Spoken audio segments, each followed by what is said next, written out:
l'exposició que hi ha ara mateix aquí al Museu Termodèlic de Tarragona i l'origen del nom té a veure amb l'etimologia, que és la mateixa, l'origen, tot i que a nivell formal sembla una contradicció, no? Una boca i una bola. M'agrada aquesta idea del que està inflat i el que és orifici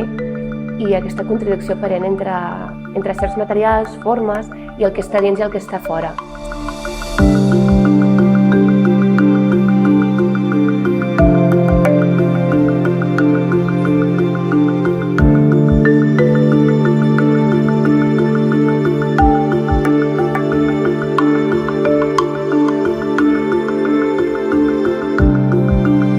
No parteixo mai d'una forma ni d'un dibuix, tot i que sí que després ho puc acabar fent-ho, sinó d'un material. I aquest no només perquè sigui bonic o perquè m'atrau, sinó perquè quina és la seva història, quina és la seva vinculació geopolítica, perquè al cap i a la fi tota la història de la humanitat està basada en els materials.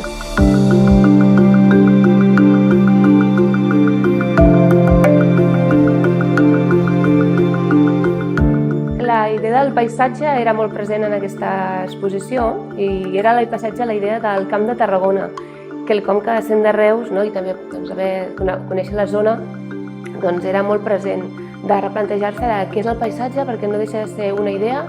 i allunyar-se d'aquella idea moderna, de la il·lustració bonista de la natura verda, sinó la nostra natura, i sobretot la gent que és d'aquí sabrà que és sorra, és herba, però també és plàstic i també és fum.